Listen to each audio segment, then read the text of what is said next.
Salut à tous, aujourd'hui dans cette vidéo nous allons voir comment d'une pomme nous allons utiliser un effet pour donner ce rendu là. Et bien c'est parti.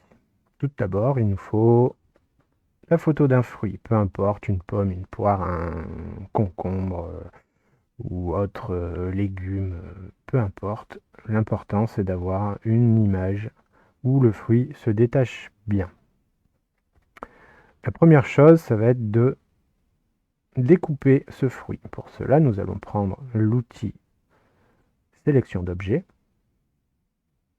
Nous allons tracer un rectangle autour de notre pomme,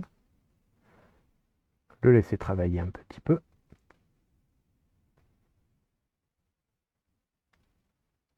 Il analyse en fait toute l'image pour pouvoir sélectionner vraiment la pomme comme il faut.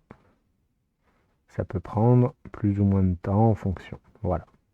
Donc là, nous avons notre pomme qui est sélectionnée. Nous allons dupliquer notre pomme grâce au raccourci CTRL-J. Voilà, donc là nous voyons que notre pomme a été dupliquée. Nous récupérons la sélection en cliquant sur l'icône et en maintenant CTRL enfoncé. Voilà. Et nous revenons sur notre calque du dessous. Ensuite, nous allons dans la barre des tâches, édition, remplissage d'après le contenu. Pareil, on le laisse réfléchir un peu. Et là, ce qui va se passer, c'est étant donné que nous n'avons pas étendu notre contour, il va nous redessiner plus ou moins la pomme, comme si elle était transparente. Nous appuyons sur OK. Il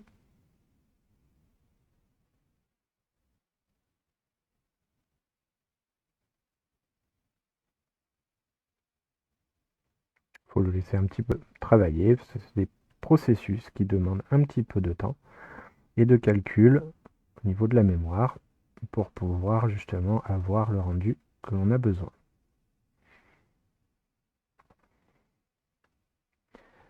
Voilà, notre pomme a disparu, enfin du moins, plus ou moins. Mais sur le calque du dessus, nous l'avons encore. Ensuite, nous allons créer un calque texte avec l'outil texte, tout simplement. Vous choisissez la police que vous voulez et en majuscule, nous allons écrire pomme. Jusqu'ici, rien de très compliqué. Voilà, une fois que c'est fait, nous allons cliquer dans le cadre de la fenêtre des calques et lui demander de pixeliser le texte. Comme ça, nous allons pouvoir le déformer comme il faut pour qu'il vienne épouser les contours du fruit. Donc pour le déformer, CTRL T. Nous plaçons notre pomme à l'endroit où nous voulons. Nous commençons déjà à venir grossir un peu notre texte. Nous allons pouvoir, grâce à la touche Shift enfoncée, venir déformer de haut en bas notre texte.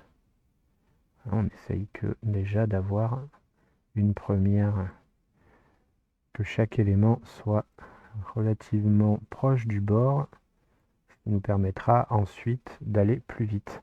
Ensuite, clic droit et nous allons sélectionner déformation.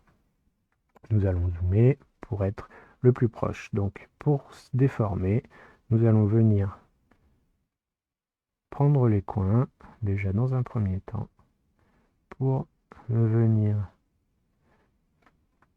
sur notre fruit, que chaque lettre vienne épouser le contour du fruit. Voilà. Ensuite, nous allons venir affiner un petit peu tout cela pour vraiment avoir cet effet rond. Et en bas aussi.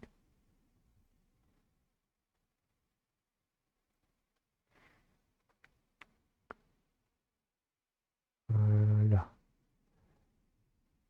Essayons de faire ça comme il faut. C'est toujours mieux, même si on y passe un peu de temps. Plus on est précis, mieux c'est, et meilleur sera le rendu. Rien ne sert de courir. Voilà, on a notre texte qui est relativement bien placé par rapport à la pomme. Voilà, nous appuyons sur Entrée pour valider. Ensuite, nous refaisons apparaître notre calque pomme que nous avions copié tout à l'heure. Nous allons appuyer sur CTRL et cliquer sur notre calque pour faire apparaître la sélection.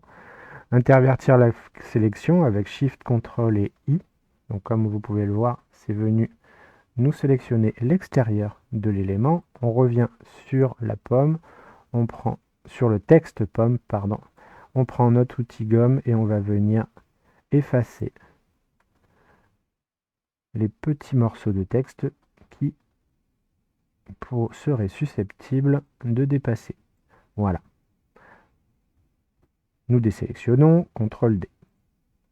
Et ensuite, ce que nous allons faire, c'est que entre les deux calques, nous allons appuyer sur Alt. Et comme vous pouvez le voir, l'icône change. Nous allons créer ce qu'on appelle un masque d'écreutage. Et voilà. Notre texte et notre texture de pomme sont liés. Nous pouvons bien sûr affiner chaque chose. Donc pour cela, il faut revenir sur notre texte, sur notre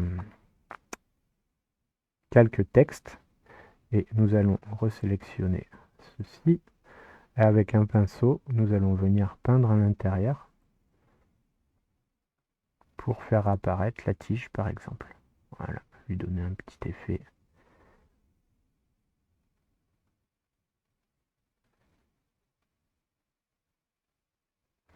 On désélectionne et voilà. Vous voyez qu'on peut relativement facilement créer des effets assez intéressants pour nos compositions. Après, comme dit au début, vous pouvez éventuellement le faire sur n'importe quel autre fruit ou légume, peu importe. Après, c'est à vous d'être créatif. N'hésitez pas à vous abonner, à liker, pour suivre les nouveaux tutos. Il y a encore plein de tutos à venir et déjà pas mal de tutos de réaliser. Nous sommes surtout sur Photoshop pour l'instant, mais bientôt d'autres tutos sur Illustrator ou d'autres logiciels de design. N'hésitez pas à me dire en commentaire les tutos sur lesquels vous aimeriez que je revienne. Si vous aviez des suggestions, je suis à votre écoute. Je vous souhaite une bonne journée et à bientôt.